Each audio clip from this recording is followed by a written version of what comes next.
Welcome to Pigeon Racing World with Winners1. Tonight in the studio we have veterinarian Colin Walker. Welcome to the studio, Colin. Thank you, Rod. It's nice to be here. Now, also we have in Brisbane, Dave Christensen. G'day, David. Hi, Rod. It's nice to see Colin back on the show. Hi, David. How are you? To view previous programs, go to YouTube and search Pigeon Racing World with Winners1. And don't forget to subscribe and hit the like buttons. Shows every week on Sundays for the next couple of weeks.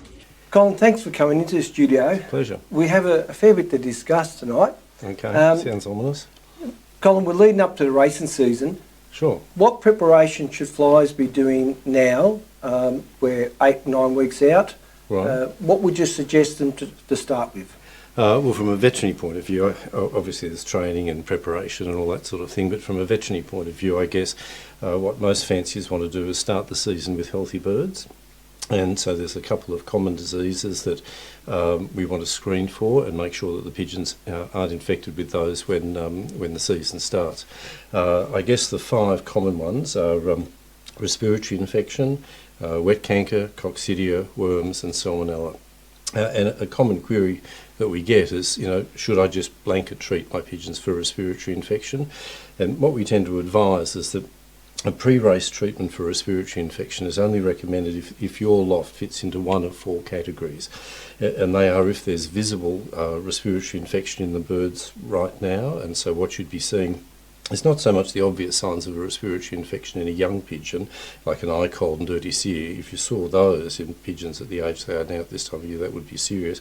But more often you're seeing fairly subtle signs associated with just irritation of the throat and sinuses. So that's yawning, exaggerated swallowing, scratching around the base of the beak, scratching the side of the face, around the eyes, things like that. So if there's respiratory infection in the birds now, the second criteria would be if the birds look okay, but you take them to a vet and they do the standard tests to look for respiratory infection, and those tests come up positive. So the standard tests you might be doing are a chlamydia PCR, mycoplasma PCR, bacterial culture of the throat and slot.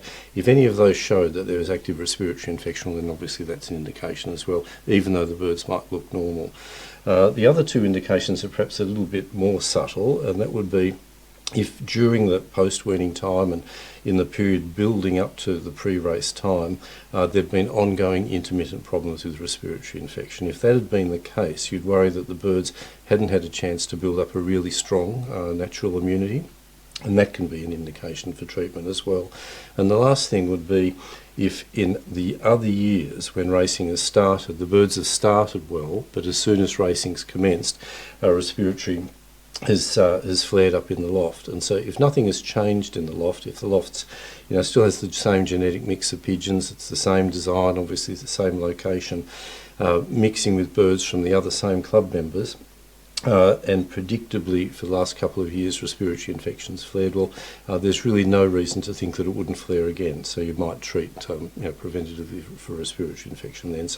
But if your loft doesn't fit into one of those 4 categories, there's really no indication for treatment. There's no sign of respiratory infection. Tests reveal that they're negative.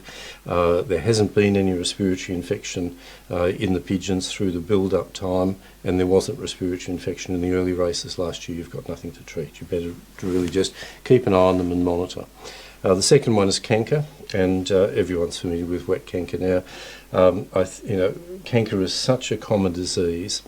Universally, worldwide, it's the most common disease that stops good pigeons from performing at their best. It's very easy to check, it's very easy to monitor, and it's very easy to treat. And so I think ideally what should be done is that the birds have a crop flush done by either an experienced local fancier or a veterinarian. Just have a look under the microscope. If there's canker organisms there, you treat them. If there's not, you haven't got anything to treat. The interesting thing is that the vast majority of good fanciers we find, even though their birds might never have been treated for canker, because they've been so well cared for and they're genetically robust, often you'll find that when these pre-race checks are done, that there is no canker there anyway. But if there is, they're just treated with one of the routine treatments that are available. The other next two diseases, coccidian worms, very common parasites. It's just silly to start the season with those in the birds. So either a quick microscopic examination of the droppings. If they're there, you treat them. If they're there, you don't. If it's not possible to have the droppings checked, I think you're probably safer just to routinely and preventatively treat the birds for coccidian worms. Drugs are safe, do no harm, and it's just a way of making sure that those birds are parasite free. The last and final disease of concern before racing is Salmonella. In the past, it's sort of a difficult disease to manage. The problem with Salmonella is that it's a hard bacteria to detect. Even carriers in the loft only intermittently shed. Current protocols in Europe and here is that if you really want to know whether your pigeons have Salmonella in the loft or not, is you need to collect daily faecal samples for at least 5 days in a row from the loft, from a number of birds, and then after 5 days pull that sample and then test that sample for Salmonella, and only if that comes up negative will you think, well, maybe the birds haven't got Salmonella. But even so, you still couldn't rule it out. So just doing one test, from one bird or even a few birds, you don't really have any confidence that that's sufficient to rule it out. Also, too, it's a very hard bacteria to grow, and so if you just send a swab or droppings off to the lab and just ask for a bacterial check, unless you sensitise the lab to the fact that you will be looking for Salmonella, they won't enrich the growth media appropriately, so that even if Salmonella is there, it may not grow and you get a false negative result. So in the past, some fanciers did elect to prophylactically treat against Salmonella, but it's hard to detect, hard to grow, and it's then hard to treat as well. It's resistant to a lot of antibiotics. It has innate characteristics that make it hard for antibiotics to kill. It's got a thick capsule around it. It hides inside white blood cells, survives in white blood cells after those white blood cells have engulfed it. And so fanciers are really only just kidding themselves if they think, oh, I've given my birds a 5 or 7 or 10 day course of Salmonella, and that's eradicated Salmonella from the loft. That's not really the case. But these days, we've got very safe, very effective Australian-made Salmonella vaccines, and the way to make sure that your birds are starting the season free of Salmonella is to vaccinate them. And that's done weeks or months before racing, and the recommended protocols are well publicised there.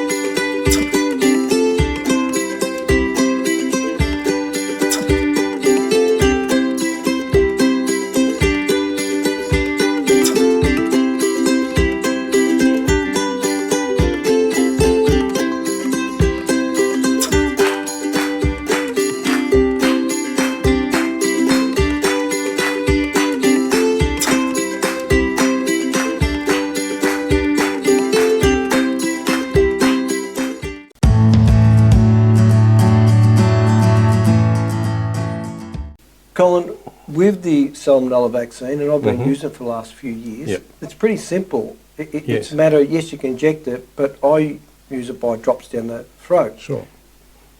Can you tell us a little bit how that should be done? Yep, sure. Look, the Salmonella vaccine that we have made by Bioproperties in Melbourne now, it's been a really interesting story. And so Bioproperties, their world headquarters is in Ringwood, so northern Melbourne suburb, so, really very close to us. And they developed this vaccine and they just weren't sure how effective it would be in pigeons. And so this is about maybe 10, 12 years ago. They engaged us to do some vaccine trials. And so some of my pigeons volunteered for the trial, and we vaccinated them, and then at the correct points of time we drew blood, sent the blood down to the University of Melbourne, and they did the immune testing, and it showed very strongly that the pigeons developed a strong natural immunity to Salmonella. So what makes the vaccine easy to use is it comes as a freeze-dried pellet, which is similar to the pigeonpox vaccine that most fanciers would be familiar with, and that single freeze-dried pellet contains 1,000 doses. And so the vaccine can either be given by injection, it can be put in the water, even though there's limitations there, or it can be given orally. And so when it's being given by injection, that pellet is dissolved into 100 mils of sterile water, which gives you 1,000 tenth of a mil doses. When it's being given orally, you need to be clean, but you don't need to be sterile. And so in Melbourne, just our tap water's fine. We're going to give it to them orally; they can drink it. So that makes the vaccine even a little bit easier to use, because most of us don't want 1,000 doses of vaccine at the same time. The birds need 2 shots, 2 to 4 weeks apart. And so it is possible with a scalpel or Stanley knife or so to divide that pellet, and so you can bring it out, cut it in half, put half back into the freezer, and half gives you 500 doses. So you just put 50 mils of water into that, and you get 500, 0.1 mil doses. And so either what you can then do once you've mixed that up is just with each pigeon put 1/10 of a mil of the vaccine down the throat, but you can do the maths and put it into the drinking water as well, and that's fairly straightforward as well. 100 pigeons, drink about 4.5-5 litres of water a day. 100 pigeons are going to need 10 mils of the vaccine, so it's just 10 mils of the vaccine into every 5 litres and let them drink it. The only issue with it going in the drinker, and of course it has a lot of appeal for pigeons with people with lots and lots of pigeons, is that it is a vaccine. It's fragile. It's inactivated by heat and UV light. So if it's in the drinker, you're relying on the pigeons to drink it within 2 hours, and each pigeon's got to have 45 to 50 mils during that time. So most people aren't comfortable doing that with race birds, particularly in the build-up to racing. And sorry, I was going to say that to make sure that they're drinking the water, you deprive them of water for a period of time, so they're thirsty, feed them, put the medicated water there, and you're allowing the pigeons to go and drink. They're 45 to 50 mils. So most people aren't comfortable doing that with race birds. Some people are with stock pigeons. In situations where there's thousands of pigeons, like in a one-loft race or something, sometimes people say, okay, I'm going to withdraw water for 6-7 hours, feed them, and they'll go, and most of them will get it. But I guess what most fanciers find easiest, and what I do with my own birds, is just mix them and give them 1/10 of a mil orally, and it's just so easy. And I give them the rota, the PMV, and the Salmonella at the same time, and I just have the 2 guns, one loaded with rota, one loaded with PMV. They have one PMV injection down one side of the neck, under the skin. The rota goes the other side, and I just turn them round and put 1/10 of a mil of the vaccine down the throat, and so it's very easy. I must admit, I do it when I pocket them. Oh yes, yes. Because my son usually helps me with that vaccine. I do my own, but yes. And what we do is you supply the little syringes, and where you can do 10. We line up 10 of them, 5 of them, or whatever. Yeah. So we do 50 birds at a time. We put it in baskets ready before we mix it up. And all I do is he grabs them out. We just prick it with the pock vaccine down the throat, throw it in. Next one it's in. done. Exactly. And I found that you're doing them all within the 2 hours. Yes. So that's not a problem, as long as you're organised. Yes. We don't have 300-400 pigeons to race, so But you want them, don't you? No.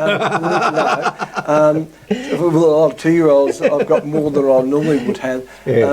But I find that's really easy to do, and people say, "Oh, yeah, I'm sick of jabbing birds," and that's fine. You don't have to jab them. You don't have to, Exactly. and I think I did, not that we had signs of salmonella, but I did it in the water with my stock birds. I thought, well, we got some, let's give it to them. One of the reasons that led me towards it, Colin, was when you said about when birds return, often the drop-ins look like they may have coccidiosis, but it's signs of salmonella. Can you tell us a little bit more about that? I think salmonella is tremendously underdiagnosed. I think we were a little bit behind the Europeans to some extent with that. And, salmonella is carried asymptomatically in the bowel by many pigeons. A lot of pigeons have got a natural immunity that blocks the bacteria entering their body from the bowel, but they're shedding, salmonella in their droppings periodically. And so in a race unit, it's not realistic to think that birds aren't going to be exposed to salmonella. And so I think in the past, what would happen is birds would go away, they'd be exposed to salmonella in the race basket, they'd then come home, and people might notice that the droppings were a little bit loose, for a day or two, and they'd think, oh, okay, they're home, we're just going to care for them, and they'd resolve, or we'd give them a few days on an appropriate antibiotic, and the pigeons would improve, and no one really knew what that was. But I think a lot of those cases subsequently turned out to be salmonella. It's one of the common transmissible diseases that's just there as a potential cause of loss form during racing. And, I guess historically thinking back, pigeon fanciers think of salmonella as like it's a bacteria that's in the environment, it gets down into the bowel, penetrates the bowel wall, can get into the bloodstream, and from there be carried to a number of different sites throughout the body, notably the reproductive organs, so you get infertility in young cocks and hens that ovulate and lay eggs late and irregularly, and can get into the joints, so people are familiar with the wing balls and leg balls, which are just a bacterial arthritis, and in the membranes around the brain. But that's a pigeon that doesn't have much immunity, is perhaps run down, doesn't have a lot of genetic resistance, and we see that fall more often in fancy pigeons. But in race pigeons, they're often they're fairly robust. They have some natural immunity to it, and so there's strong immune presence in the bowel of the wall, stopping the bacteria from penetrating the bowel wall and getting in and causing those sort of signs. So even though we do see those signs in race birds, they're less common. That one might see in feral pigeons or fancy pigeons or things like that. But under stress with high exposure, it's not unusual for the salmonella to invade the bowel wall, and you do just get that transient mild diarrhoea that the pigeons' then immune systems respond, bring it back under control. The birds are home, back in a non-stressful environment. They can mount an immune response. People sort of assist them with antibiotics. But I think, for me, a preferable approach is to just immunise the birds at the start of the season. They have much stronger immunity at the bowel wall, and you just head it all off right at the start. So in the end, come to a race, the birds are suffering salmonella, you're not sure, signs of salmonella. Are they going to be behind, or are you going to lose them? I think it depends on all the other sort of factors as well. And I guess for most fanciers, we're not just aiming to get the pigeons home, we want to get them home fast. And we don't want to do, or we want to do as much as we can for the pigeons to realise their sort of genetic potential. We put a lot of time and effort and that into them, and we want them to give of their best. And so, but there are going to be races certainly where they're going to have to dig really deep, and everything needs to be right. And if we can cross something off the list, like salmonella, it's a pretty major cross-off. We don't have to worry about it anymore. I think that's really significant. It's an example of just advancing technology. Like when I graduated as a vet in 1979, it was even a little bit quirky just to treat a bird, or to anaesthetise it and have it, recover. It was incredible. But now, of course, we just routinely, do lots and lots of things, and the whole field of molecular biology, which is now used to make a lot of the vaccines, didn't exist. What was a molecular biologist? That wasn't around in 1979. But the salmonella vaccine's a good example of that.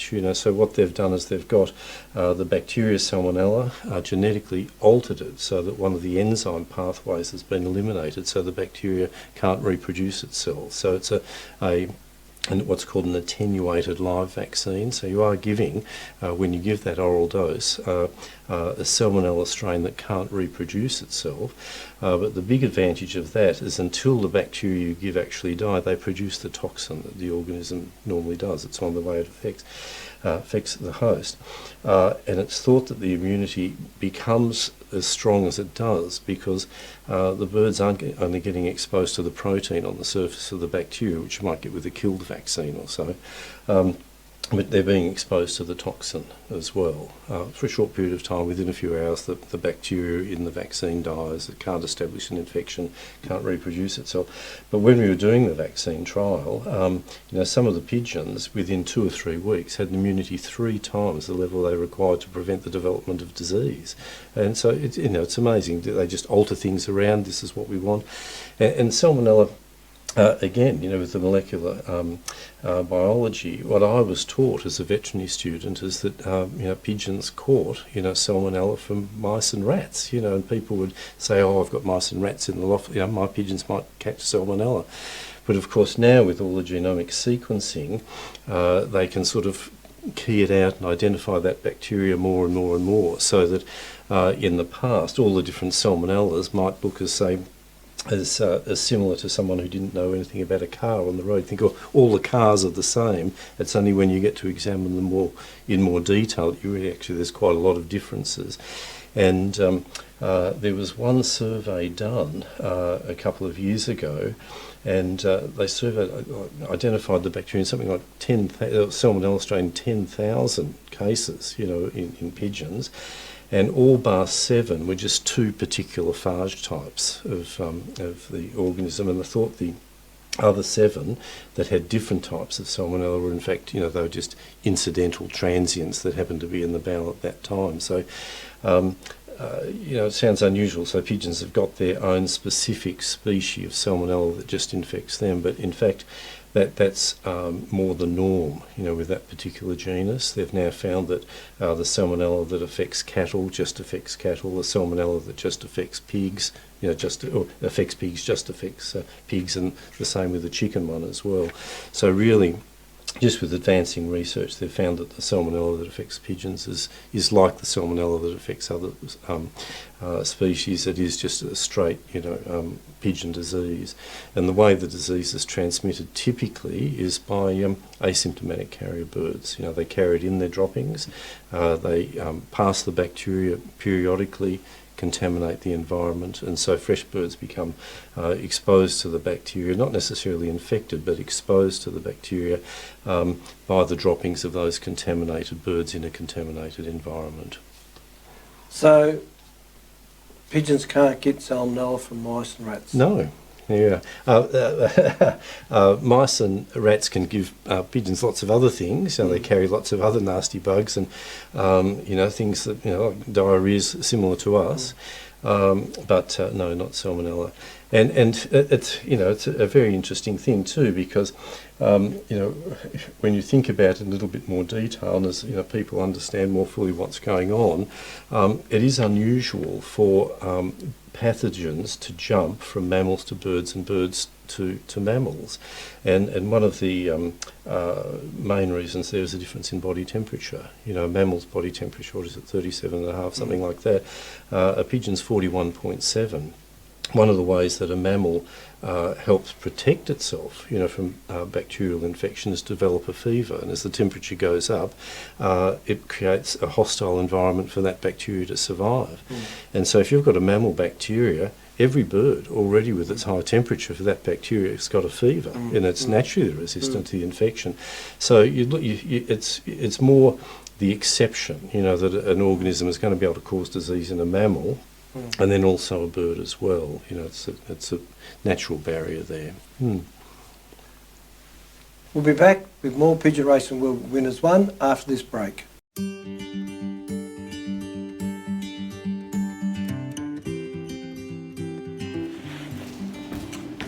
Yeah, g'day guys, Richard Clement from the NCF Federation in Newcastle. Flying partnership with my father Malcolm up here, and just wanted to comment today on a product that we've been using over the last couple of seasons called Protein Plus, which we sourced from Winners1 in Victoria. Protein Plus is a product that we started using in our stock loft as a trial product a couple of years ago. We were interested in how we could ensure that when our youngsters had those last few days in the nest before they went into the race loft, and as they went into the race loft didn't lose any body and condition. And we found that the product was particularly helpful with that, and we were very happy with our first trials. We used it then a little bit more in the stock loft and found that over time our pigeons, particularly as they went into the 3rd and 4th round of breeding, weren't losing body and were still in really good condition at the end of the breeding season. So that was really a positive for us in the first year. Last year we used it in the race loft for the first time. We found it to be a really good product to help put condition back onto the birds and to help the birds build back up a little bit quicker than what they probably previously would have, without having to change their feed base too much, particularly early in the week. We've had a pretty successful couple of years up here winning multiple club and combine and federation averages, and last year particularly was a record-breaking year for us, and we put some of that success down to the fact that we've been able to use this product consistently now, and we'd have no hesitation in recommending it for other flyers who want to try and aid that recovery period, particularly after a hard race or a hard toss.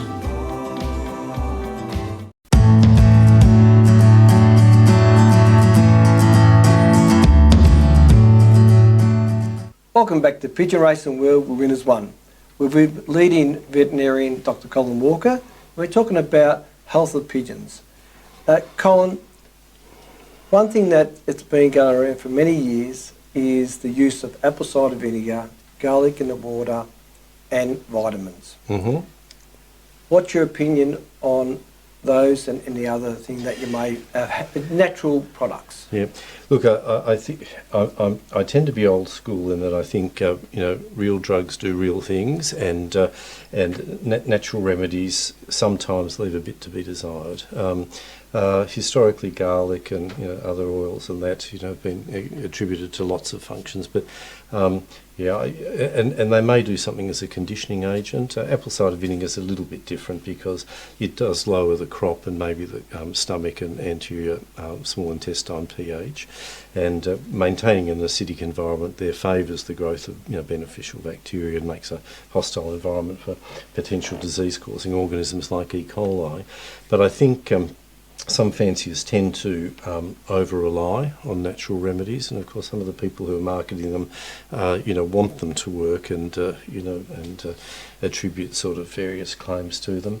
One thing I do remember is when we were formulating our pigeon pellets, we employed 2 nutritionists, and what we have a very clear understanding of these days is, because pigeons are very common, widespread, domesticated species around the world, a lot of work's been done on their nutritional requirements, and so the nutritional requirements for all of the amino acids, trace elements, vitamins are very clearly understood, and for the average grain, mind you, grain levels can fluctuate depending on growing seasons and the soil that the grain grows in, but for the average grain we know what that grain contains as far as nutrients, and so when we were formulating the pellets, they had the grains that were being used as the base, powdered grains to use the mash to make the pellet, and they could say, okay, if we're going to alter that a little bit, if we're going to put in a little bit more corn, how does that affect everything? And immediately, like 50 columns of the computer would change,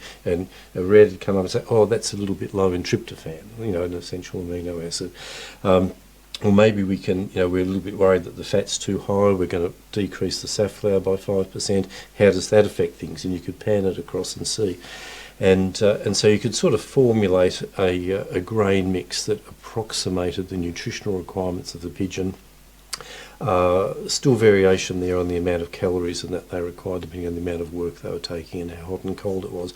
But you could make some broad generalisations, but one of those generalisations was that no matter what grain blend you used and no matter how many grains were in that mix, no blend matched all of the bird's requirements. There was always going to be a subtle deficiency, and it's not uncommon. Like we had one just 2 weeks ago. This guy had major problems. He came down one evening, said, Colin, we've got a major problem, and anyway we took some birds for autopsy and we identified what the problem was. But as an incidental thing, the pathologist examined that bird's thyroid and found, and from that they were able to identify that the diet was a little bit low in iodine. Now that guy would never have been able to identify that. How would I have known that, But low iodine certainly compromises performance, and so in addition to everything else we did to make the birds well, we said, oh look, we should really use a vitamin mineral supplement that contains iodine as well. So that was a coincidental thing that came in. So I think if fanciers are being sort of fair dinkum about it, certainly they provide a variety of wholesome grains, and that is, there's pretty common knowledge as to what an appropriate sort of grain blend is going to be, but assume that there are going to be subtle deficiencies in there, and so I think it makes sense to use a vitamin mineral or a vitamin amino acid supplement, a registered product that's made specifically for birds, not an adapted one from a dog or a horse or anything like that. It's just silly to think that a pigeon has the same nutritional requirements as a grass-eating mammal, you know, or a carnivore. And so with my own birds, I use a vitamin amino acid supplement every second Monday, and the other Monday I use a vitamin mineral supplement. And I think, look, that probably, you know, a lot of those things in there they don't need, but and their body's not going to absorb them and they're just going to be passed. But if they are lacking anything in their diet, be it an essential amino acids or a little bit low in iodine, for example, well, then their system's going to suck that thing out, you know, from that formula that they need. And if it gives me a little bit of extra time or whatever, you know, on race day, I'm happy to do that. Electrolytes. Huh? Look, electrolytes, I think, have their role, and there's still a lot of confusing information in the veterinary industry. You're throwing a lot of very curly questions at me, no time to think. There was a thought that the balance mechanisms in pigeons were so developed that they could very quickly accommodate for requirement changes there. But I think there's still sufficient evidence that you know, pigeons that have diarrhoea, you know, like with rota, for example, or don't have the ability to concentrate their urine well, like birds recovering from PMV, I think there's definite advantage in using electrolytes in that convalescent type situation. I think for returned race birds, where they're coming in a number of situations, a hot race, you know, the birds are coming distressed, birds where they might have been out overnight, you know, and missed a feed, or pigeons which have been sent to a race that turned out to be harder than was anticipated, so again they're coming a bit cramped up and their wings out. I think one of the things we can do to speed recovery, in addition to just providing, you know, food and water, is to put things in the water that are likely to speed recovery, and one of those things is electrolytes.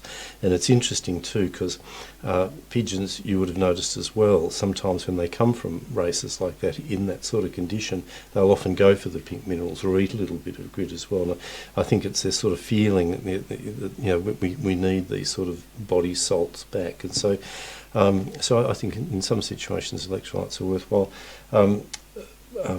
My company, you know, the electrolyte preparation we make, it's a registered product specifically for racing pigeon recovery in Australia, but it also contains simple sugars as well. So if they're coming a bit lightheaded, a bit hypoglycemic, haven't been drinking, they're a bit heat stressed, forced to fly beyond their fitness capability, they're coming back, they're getting simple sugars, they're getting some potassium, some chloride, some sodium back into their system really quickly. A lot of those things don't have to be digested, they're just passively absorbed through the stomach wall and the bowel wall. Pigeons, when they're hungry and thirsty, bowel trans at times really rush, so that you could have pigeons eat something and only 2 hours later that digested food's appearing at the vent as a dropping. So if they're, you know, it's only 2 hours, it's amazing. But if you're providing those you know, simple sugars, electrolytes, you know, within 10-15 minutes it's getting into their system and they're feeling better. I think what we don't want is to go down the next morning after a race and droppings are still a bit watery, still a bit green, the pigeons are still pulling their head into themselves, you know, a bit fluffed, look a bit sad, still feeling it, you know. You really want them to be down there the next morning. You know, if they've flown 300 miles in 6, 7, 8 hours, it seems a lot for us. Pigeons are born to fly, you know, they're real athletes if they're conditioned, and it's possible that you can go down there the next morning and already they want to go for their fly again the next day, you know. So I think giving them electrolytes and those sort of supplements on return help them to be like that the next day. What's the difference between the electrolytes that you would sell for pigeons and ones that might be for the horse industry or human ones? Yeah, look, you know, I don't want to particularly flog our sort of things, but I guess with the strict, you know, regulatory requirements that occur in Australia, if you make a claim on a label or a product's registered, you know, for a particular species, you have to prove to the regulatory authorities before they issue that APVMA approval that you know, what you're saying is in fact justified, and use in that species in that way is in fact does that job. And so it's just a guarantee, you know, to a supplier that, you know, it's... Would some be more full of glucose or maybe sodium or potassium, different no, things, I think or the balance should be fairly. Yeah, I think consistent? you should find that any registered product made for a purpose, because they're all based on the same science, should be fairly similar. So I think in Australia, different companies, will make products for similar purposes. So an electrolyte preparation from us, or an electrolyte preparation from a registered product made from another company, it should be fairly similar, I would think. Yeah. So there's no good though getting a bottle of Gatorade, putting it out and put water in it and give it to your birds? Look, you might still get a little bit of benefit, but I just wouldn't have the confidence in that.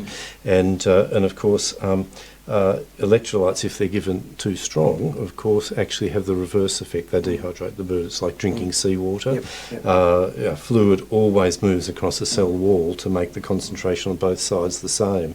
And so if you give too concentrated electrolyte, fluid will move out of the body into the bowel. That's what people do when they give them Epsom salts, isn't it? Magnesium sulfate, they're deliberately dehydrating them. And so fluid moves out of the body, you get a really wet, dropping.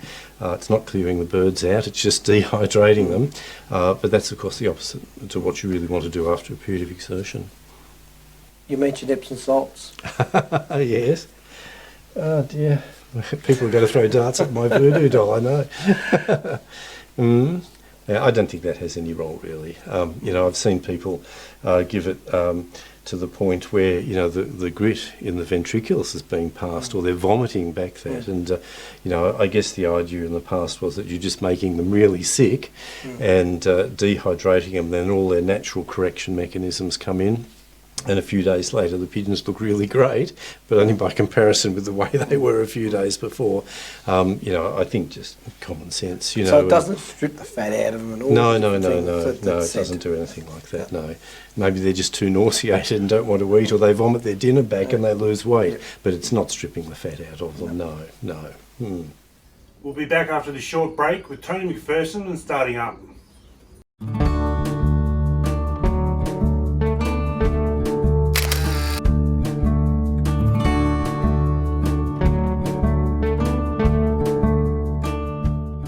I want to tell you a little story about my best pigeon, Gladiator, the Olympic pigeon and national ace bird for my loft. Yeah, that weekend he won the second prize, so he became Olympic pigeon and national ace bird.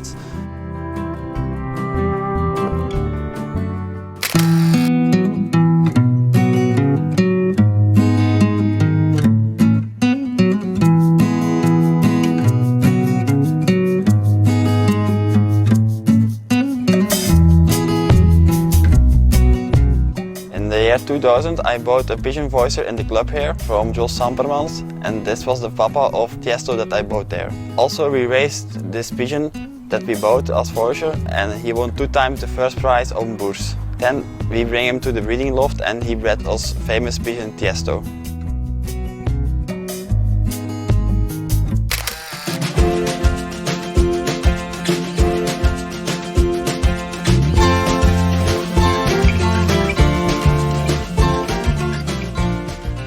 In 2017 I made my restart in the pigeon sport, and I decided to build my strain around one specific pigeon, Finn, and also of course his parents. So my second base pigeon in the loft is Ricky. Ricky is related as well to Finn because the mother and himself are cousins.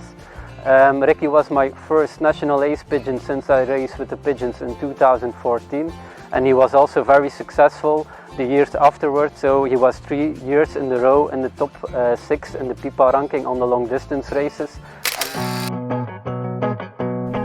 I started with my own birds in a small loft in 1995. It was a loft by 2x2 only. I lived with my mother. It was for me also easy to get into the sport in a short period. Good pigeons also, because we were related to several guys who flew on a high level. The most famous name was of course the Huben family. 2004, Queen L, our basic hen, she won first national on La Souterraine. Was about 600 kilometers. She was fastest against 19,000 pigeons, old birds and young birds together. Ik ben Nicolas Gijzelbrecht en ben gestart met Pipa in 2000 als nieuwswebsite. En in 2008 ben ik dan begonnen in het klein met Pipa Elite Center. Dat was met een koppeltje duiven en dat één koppeltje zijn dan meerdere koppels geworden. En in de loop van de jaren zijn we zo wel geëvolueerd. Beslist hebben met ons 3 dat een duif maar verkocht mag worden als wij vinden dat die goed genoeg is voor onszelf, voor de eigen kweek.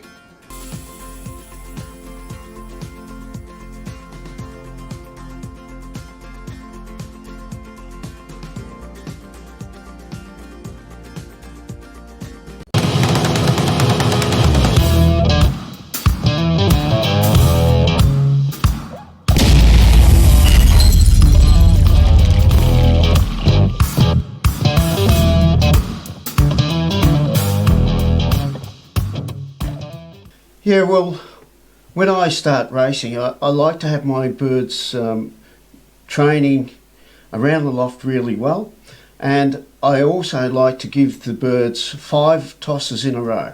So for 5 days, that really cranks them up and gets them going. Then I select my birds for the race team.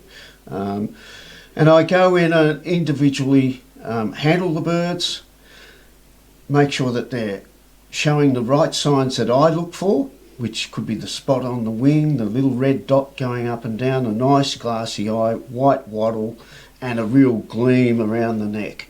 And if they show that, I'll put them in the race basket. So if there's only one bird will go. But that's what I do. And then after the first few races that I've had, the birds are selecting themselves. They're telling you that they're racing really well. So normally I would pick out the first 5 or 6 birds that have come home and then race them again the next week. I don't necessarily toss the birds that I've raced. I like to race my birds on a regular basis. So they could have 6 or 7 races in a row. So those birds don't need to be tossed. As long as they are working the roof quite well, I'm more than happy with that. I also, when they come home from a race, I like to see them rest, have a good rest. I have another little section where the birds go into, and they're not fighting with any other birds that haven't been to the race. They're in there to recuperate and get over the scare that they've had being in a unit, being released and then flying back home. So I like to recover the birds that way. They're fed on a light feed when they do come home, and so that to try and get rid of the lactic acid that's built up in the muscles from the flight. That's something that I've learnt from when I was running, is that you've got to get rid of the lactic acid, and so I go through the procedure of doing that. You need to cleanse the birds out and get rid of that lactic acid out of the body, and then they're raring to go again. And that's what happened when I was a runner. Wednesday by Friday I was jumping out of my skin, and Saturday when the event was on, you're really raring to go. And that's how you want your birds. So you need them to be healthy, fit and really raring to go, and they'll show you those signs. When you walk into the loft, you need to hear a noisy loft. A noisy loft means that it's a healthy loft, you know, and you use all the signs, your eyes, your nose, how they handle, and what you can hear. And if you can't hear, if they're all quiet, there's something wrong. Could be a cat, could be the gossy being there, or they're not healthy. And that's where you use your eyesight. Look on the floor, have a look at the droppings. The best time is first thing in the morning, as early as you can, before daylight. Go down and have a look at the droppings. If they're nice and round and small with a little bit of a down on top, your birds are in top form. They should be no problems. Then if that's the case, well, you don't have to do anything with your birds. Just fresh water, good feed, good feed. Always make sure that you've got good feed. No good going out buying really good pigeons and then not giving them quality food. So yeah, the food it will let you down. That's for sure. Just go down the loft, and I've got a couple of birds there to get to show you what I look for when I'm racing my birds. Anyway, down the loft we'll go, and I'll go and catch them. So yeah, the loft's not what you'd say fantastic, but it does the job, and I'm happy with how it all goes. So yeah. As you can see, I've got single pens along here. I mainly breed single pens, and some of the birds are still coming back from their flight this morning. I've fed most of them in, so I'll just grab these other birds and I'll show you what I look for. Right, we've got Trixie and Sparky here, and we've got a lovely lovely pigeon bred by Albert Mewison out of one of my Van Dyke cocks that I lent him, back to one of his Herbans. Beautiful pigeon, you know, typical of the Van Dykes, wants to struggle and everything, but he's got a beautiful bloom come through. See, if you might be able to see that green on him, it's like he looks lovely, you know, lovely pigeon. He's in really good condition, if we can see here, nice and pink. You know, these birds haven't, all they're doing is flying the roof. This bird's coming in really good health, be able to toss these birds, no problems. So that's what I look for. It's got to be snow white. I also look for either on the second last or third last flight an oil spot. There's a very faint one there. It's only faint, but that's what I look for. Nice glassy eye, beautiful glassy eye. Got to be glassy. Snow white here, you know, it's got to be snow white. Underneath the beak here also goes snow white.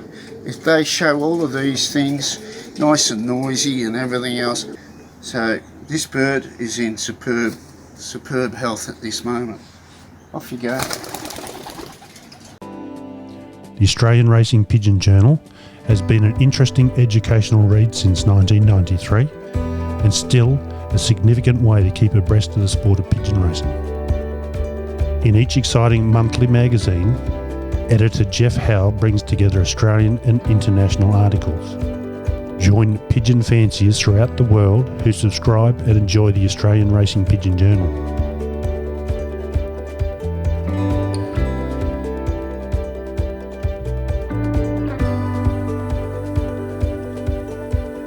Loft visits, training tips, pigeon strains, as well as health advice from world-renowned avian veterinarians are regular topics featured in this great read.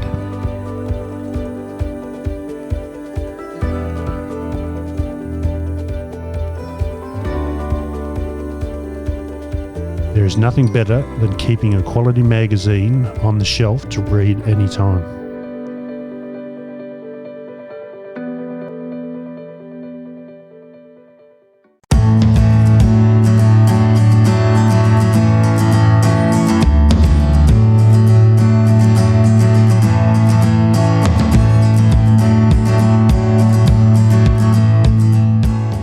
We'll switch subjects a little bit. Can we talk about the Victorian Pigeon Racing Board? Look, we can. It's all very much in its infancy. It was a fantastic idea put up by Ray Russell, you know, the former president of the WPF, and he had this idea of pigeon fanciers in Victoria forming what he called One Voice. And I thought that was a really great name. And what he didn't want to form is just a group of fanciers who said, put their hand up and said, look, I'll do it, you know, no one else wants to do it, I'll do this. He felt that to really be of any value to pigeon races, the members in that board had to be elected. And so what happened initially is myself and either the president or secretary of the 5 federations in Melbourne had a short meeting and said, what do we think of this idea? Is this a good idea? We think, and universally everyone thought, look, yeah, we should have a representative body. There's so many issues that would be dealt with much better, as a state level rather than all the organisations acting individually. And so then we decided we'd proceed, and so then it was decided that at the next AGM of each of those federations, and we then contacted country federations and encouraged them to do the same, a number of names could be put forward, and we would have an elected person that would then represent the interests of that organisation at a state board. And I think as a pigeon racer myself and as a member of the VHA, I would be pretty unhappy if I had a representative body that I hadn't had any role in electing, and I didn't have any line of address if I wasn't happy, with what they were doing. And so it was very important to us that we had these elected people that came together representing the fanciers of Victoria. We didn't even know when we started how many fanciers there were in Victoria, and it turns out there's about 820. It's a really significant number. And anyway, so we've only had one meeting so far, and so the representative person from Geelong and from the Ballarat area and Central Highlands, Greater Valley, Gippsland and the metropolitan federations have come together, and we've only had one meeting, and it's really, we've been just talking in sort of generalities. There's issues that address all of us, within the state, and so it's things just like recommended, vaccination protocols, recommended ways of managing the fact that some fanciers smuggle in vaccines and medications, illegally, a standardised doping, testing protocol, an effective way of dealing with, government bodies, things like that, as a one voice, and it's really been sort of highlighted to us quite dramatically in a number of ways. Sort of recently, a fancier pointed out to me that on the New South Wales website, DPI website, there's information there recommending how fanciers should immunise their birds against PMV. And the protocol that they suggest is using the water-soluble live NDV4 vaccine. Now, when we did the PMV vaccine trial in 2012, the CCEAD suggested that we trial all of the vaccines that were available, and the NDV4 didn't stimulate immunity in all the birds that we trialled. The immunity was much lower, and the immunity was very transient as well. So NDV4 in chickens, only gives immunity for about 10 weeks in those birds, and of course that's quite reasonable because the birds only live for about 10 weeks, and then they're euthanised and we eat them and stuff. But when we were doing the trials, we found a similar thing, that after about 9 weeks in pigeons, the immunity faded away. And so, the results of that trial were published in the Australian Veterinary Journal, was widely available to the pigeon community, and yet on the New South Wales DPI website, they were still recommending that. And so I wrote an email and just said, look, we did these trials and we found that at the CCEAD's recommendation, we tried them all, but the killed Lesotho is what we've been recommending, and the NDV4, short-term immunity and problems with, exposure to wild viruses and recombination and whatnot. And so I sent that off, and the email, there's an email and a phone contact there, and the email just came back and bounced, and the phone, was a message saying it was no longer effective. And so it's just an old thing that was on the, New South Wales DPI website, presumably from years and years before. And at that point, I sort of thought, well, this is the New South Wales DPI, it's too hard, the New South Wales people can deal with that. But really someone should deal with that. And we had another issue as well at another fairly prominent site. There was someone saying that he thought that rotavirus vaccination in Australia should be made compulsory, and the feeling there was that if everyone vaccinated against rotavirus, that rotavirus would be eliminated.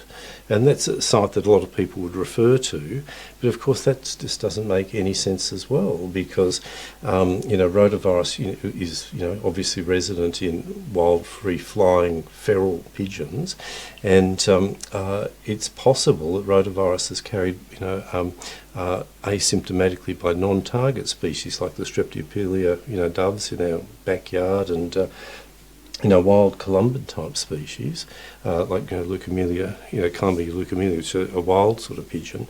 But the big thing that where that wouldn't work is that the level of immunity formed from rotavirus vaccine isn't sufficient to prevent the pigeons not being infected by rotavirus, and so where rotavirus is a little bit similar to the COVID-19 virus. It's maybe a vaccine that's maybe 90-95% effective, and so by vaccinating your pigeons with the rota vaccine, what you're doing is giving the pigeons enough immunity that they're able to convert a week-long disease, which maybe causes 90% of the inhabitants in the loft to have vomiting and diarrhoea, and maybe 5% of them die.